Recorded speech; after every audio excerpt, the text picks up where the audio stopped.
This video will help you with your MyLab assignment for Chapter 12. The equation x squared times x to the third equals to x to the fifth illustrates what rule of exponents? So as you can see, when we're multiplying expressions that have the same base, we keep the base and add the exponents. And this is the product rule. A to the m times a to the n, we have like bases that are being multiplied. We keep the base and we add the exponents. The equation 3 times x minus 2 equals to 3x minus 6 illustrates what property? So when multiplying a coefficient that's on the outside of the parentheses times the terms on the inside of the parentheses, we use the distributive property. And the distributive property states when multiplying your term that's on the outside of the parentheses, you multiply that term times both or all terms inside the parentheses. So in this case, 3 times x is 3x, and of course 3 times a negative 2 is a negative 6. But that is the distributive property, where a times b plus c equals to a times b plus a times c, or a times b minus c equals to a times b minus a times c.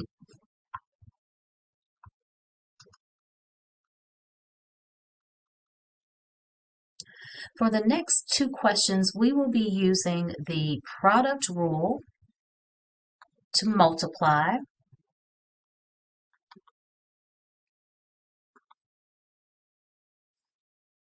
So for 2x y to the third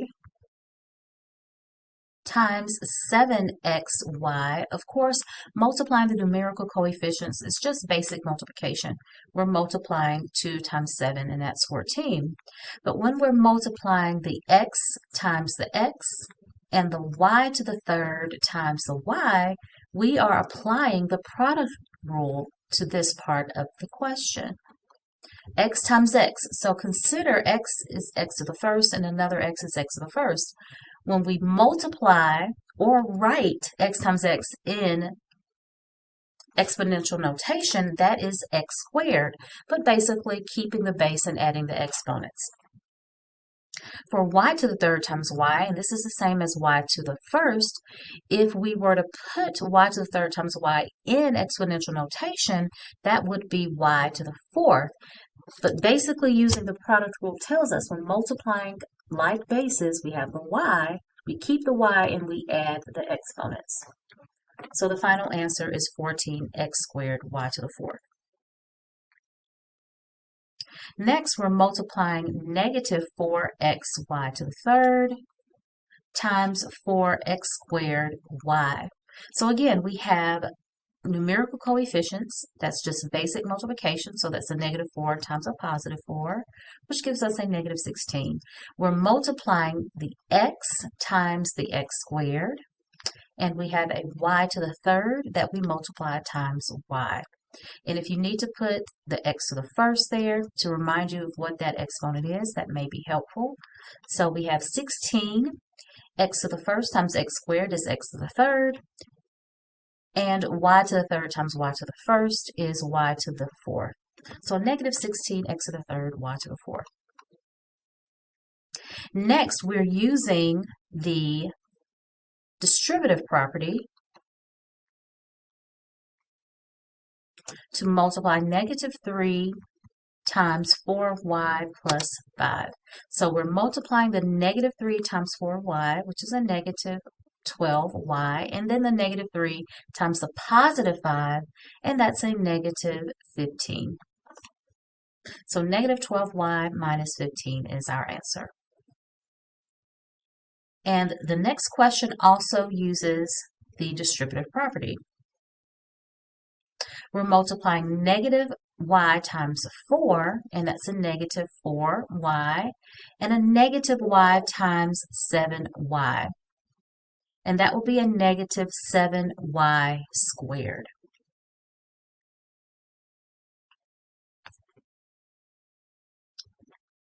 6x times 9x squared plus y. So let's take our time and just multiply using the distributive property here. We have 6x times 9x squared. So of course, the 6 and the 9, that's just a basic multiplication. That leaves us with 54. However, even though we're using the distributive property, be careful when you're multiplying x times x squared, right? That's an x to the first times an x squared. So that will leave us with an x to the third.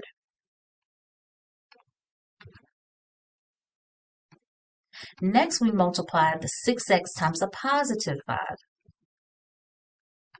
And of course, that's plus 30x. So we have our final answer, which is 54x to the third plus 30x. Multiply the expression x times x plus 12 geometrically.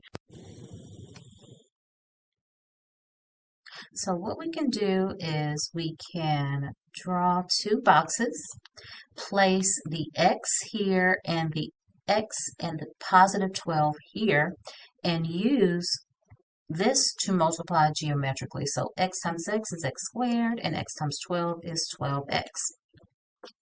So the answer, of course, is x squared plus 12x. Now,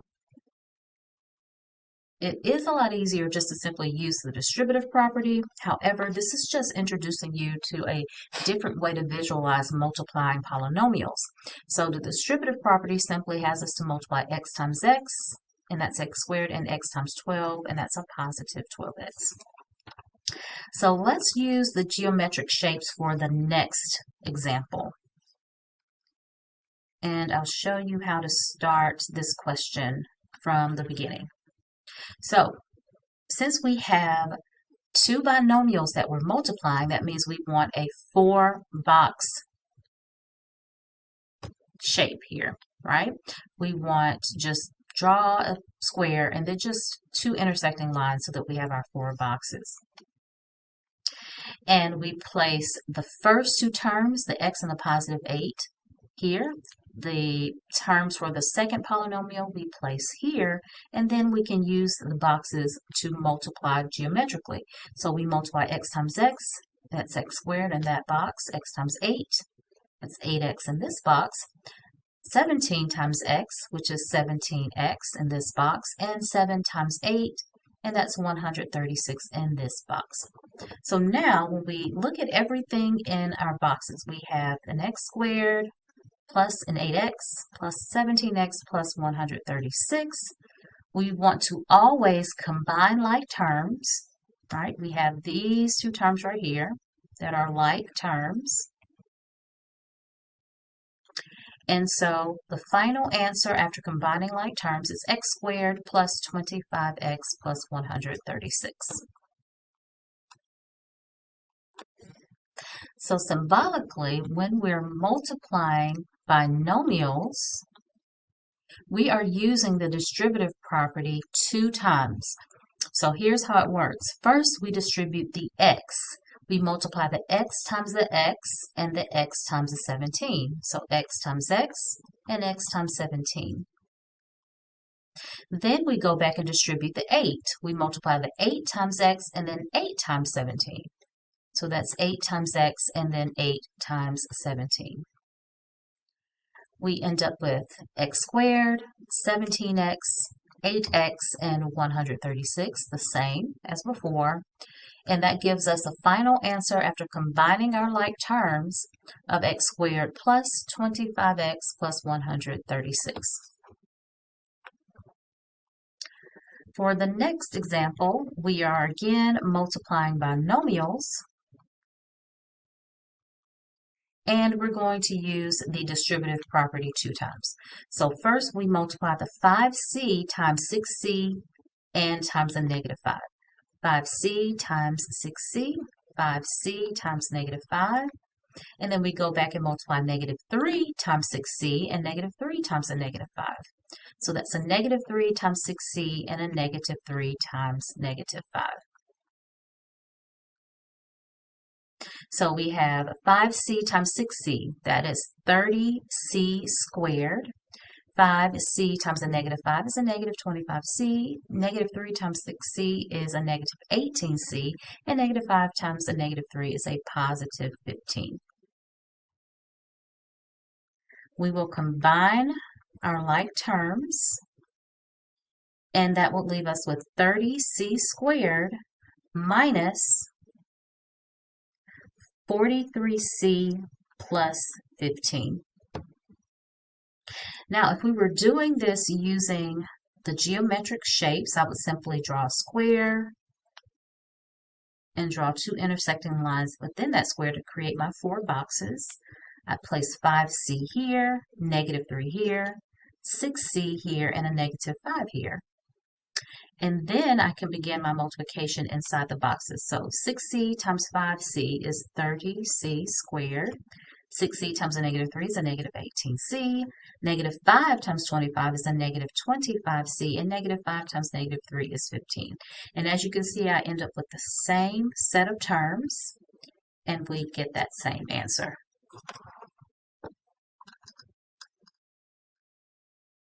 So,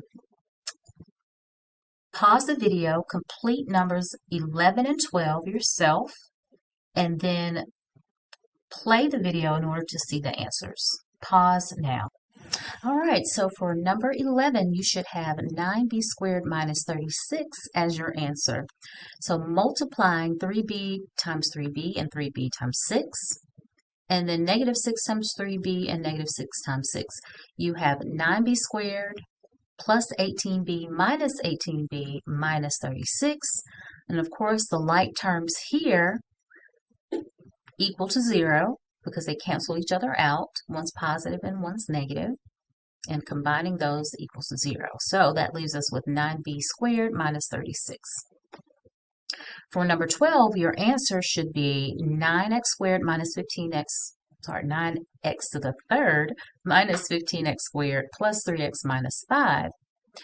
And so again, double distributive property here. 3x squared times 3x squared times negative 5, 1 times 3x, and 1 times the negative 5. And that gives you your 9x to the third minus 15x squared plus 3x minus 5. There's nothing to combine here, no like terms. So for the next example, we are multiplying, again, this time we're multiplying a binomial times a trinomial. So we're still using the distributive property. So first we're multiplying a times all three terms. So a times a squared, which is a to the third, a times the negative 8a, and that is a negative 8a squared, and a times 8, and that is a positive 8a. Then we go back and multiply the 4 times those three terms. So we're multiplying 4 times a squared, and that's 4a squared, 4 times the negative 8a, and that's a negative 32a, and then 4 times 8, and that's positive 32. So when I look at all of the terms that we have, I'm going to line them up according to like terms. So I have the a to the third, which doesn't have a like term. I have a negative 8a squared, and I have a positive 4a squared. See how I'm lining those up there? Right. Next, I have a positive 8a, and I also have a like term that's a negative 32a. I can line those up. And then lastly, I have a positive 32 that does not have a like term. So I can then bring down what I have after combining my like terms. So I have a to the third, the negative 8a squared plus 4a squared simplifies to a negative 4a squared. The positive 8a minus 32a simplifies to a negative 24a. And then we have our plus 32. A plus b times a minus b is the product of the sum and difference of two terms, and that will always equal to the difference of two squares. And we can prove it. So it will always equal to a squared minus b squared. So here's the proof. Let's take a plus 2 times a minus 2. So you see we have two terms that are alike, a and a 2 and a and a 2. One has the sum and one has the difference. When we multiply a times a, which is a squared, a times a negative 2, that's a negative 2a, and we multiply 2 times a, which is 2a, and then 2 times a negative 2, that's a negative 4. Look at the like terms here. You see what happens? Those terms zero out, leaving us with a squared minus 4. So this is the product of the sum and difference that equals to the difference of two squares. A squared and 4 are both a perfect square. For the next one, we have a plus b in parentheses raised to the second power. So that's multiplying a plus b times a plus b. And that will always give you the trinomial for a squared plus 2 times a times b plus b squared. And we can prove that. A times a is a squared. A times b is a positive ab. B times a is a positive ab, because we always want to put those terms in alphabetical order. And then, of course, b times b is b squared. So when we combine like terms, right, we have two ab's. We can just consider the numerical coefficients here as 1. That leaves us with a squared plus 2ab plus b squared. And likewise, with a minus b in parentheses raised to the second power, that will be a squared minus 2 times ab plus b squared. So when asked to multiply 6b plus 5 squared, we are multiplying 6b plus 5 twice, like this. So of course you can use your distributive property in order to multiply, or you can use the formula for a plus b squared, which is a squared plus 2 times ab plus b squared, whichever gets you to your answer correctly. So we have 6b times 6b, which of course is 36b squared. 6b times 5 is a positive 30b. 5 times 6b is a positive 30b. And 5 times 5 is a positive 25. After combining like terms, we end up with a 36b to the second plus 60b plus 25.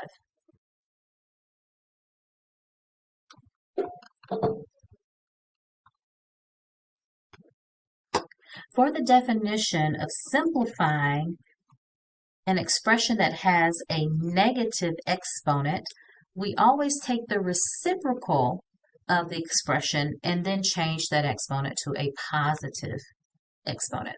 So 1 over a to the negative n, when we take the reciprocal, that means that you can think of it as flipping or rotating the fraction or inverting it. That will give us a to the positive n. So let me just throw in an example here. So let's say that you have 1 over y to the negative 2. That will equal to y squared. Another example, if you have 2 over x to the negative 3 power, that will equal to 2x to the 3rd power. And the reason why this is because the 2 doesn't have a negative exponent. The only thing that we're taking the reciprocal of, or we're rotating or inverting here, is the 1 over x to the 3rd. So the 2 remains in the numerator, and the x to the 3rd will flip into that numerator as well. So next we're going to talk about what it means to divide polynomials. But first, let's look at a couple of properties to illustrate this. When asked to divide two terms, in this case we can say monomials, or binomial by a monomial, what we must do is we must divide both terms by that d here. So a is divided by d plus b is divided by d. Likewise, in the next example, we have a trinomial, and we're dividing that by a monomial. So each term must be divided by this denominator here, which is d. So a divided by d plus b divided by d minus c divided by d.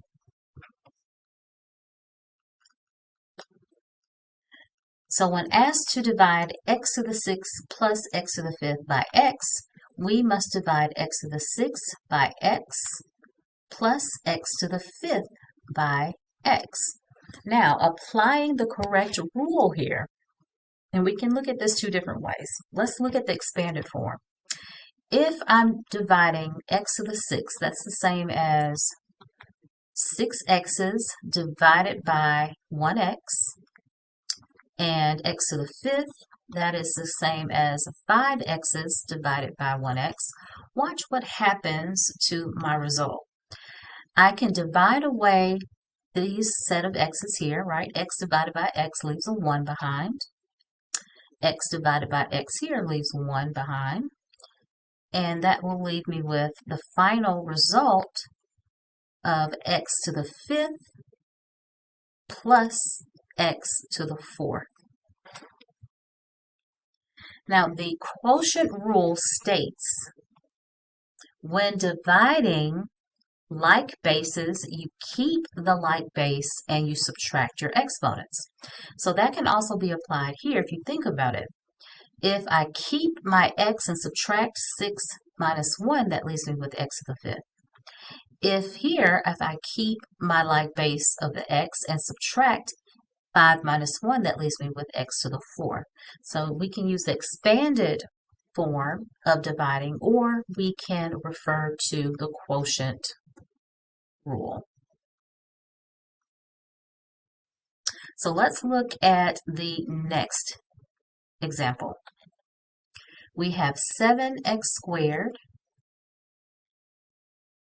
and I'm going to use the expanded rule just as the initial example, divided by x to the 5th, so that means we have 5 x's, right, minus 2x to the 6th,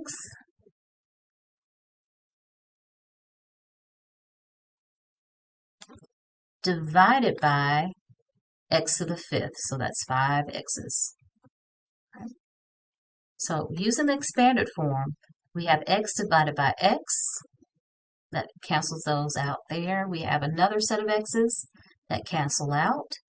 And so I'm left with the first part here, I'm left with 7 over x to the 3rd minus.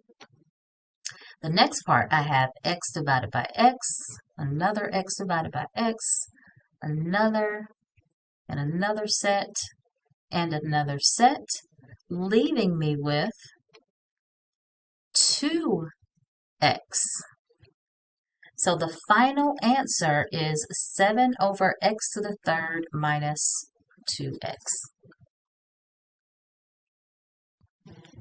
All right, so next we have 12y to the 4th plus 3y to the 3rd.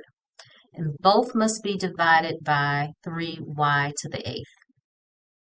Now, since I'm starting with a question that has a lot more y's, I may not want to write out that expanded form. It just may take a little bit too long for me. So here's what we can do. We can use the quotient rule. When dividing like bases, we keep the base and subtract the exponents, right? So dividing 12 and 3 is easy. It's just basic division. 12 divided by 3 is going to leave us with a 4. However, when we divide the y to the 4th by the y to the 8th, that will leave us with 4y to the negative 4th power. All right? And we'll come back to that negative 4. We have to be able to simplify that. For the next expression, of course, 3 divided by 3, that's just simply a 1, right? Basic division. But when we're dividing the y to the third by the y to the eighth, that's going to leave us with 1y to the negative fifth power. Now, the thing is that we must simplify this. I cannot leave my answer as 4y to the negative fourth plus 1y to the negative fifth. And so if you recall from the previous definition, if we have a negative exponent, we must take the reciprocal of the base. So I'll have to flip that base. So I have a 4 here, but this y to the negative fourth, that's going to flip down to the denominator and now become y to the positive 4. For the next one, I have a positive 1, but the y to the negative fifth power, that must flip down to the denominator and now become a positive y to the fifth.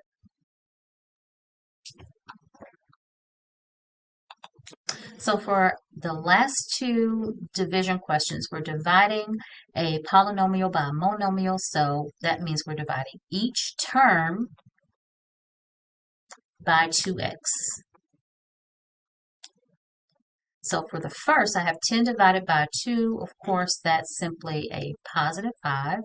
X to the fourth divided by x to the first, and that's going to be x to the third. So 5x to the third for the first term.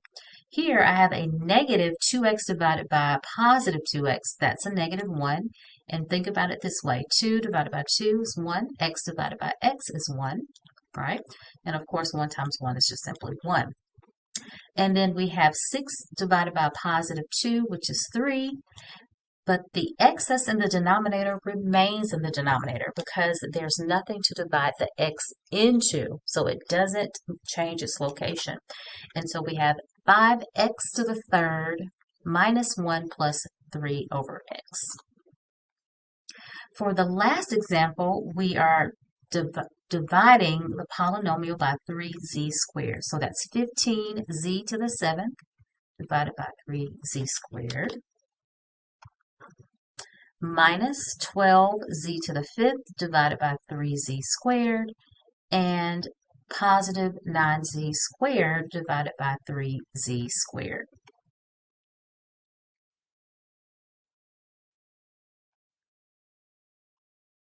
So for the first set of terms here, we have 15 divided by 3 is 5. Z to the 7th divided by z squared is z to the 5th. A negative 12 divided by 3 is a minus 4. Z to the 5th divided by v to the 2nd, which is v to the 3rd. And then a positive 9 divided by 3 is a positive 3. And the v to the 2nds cancel out completely to 1, so we're left with just the positive 3.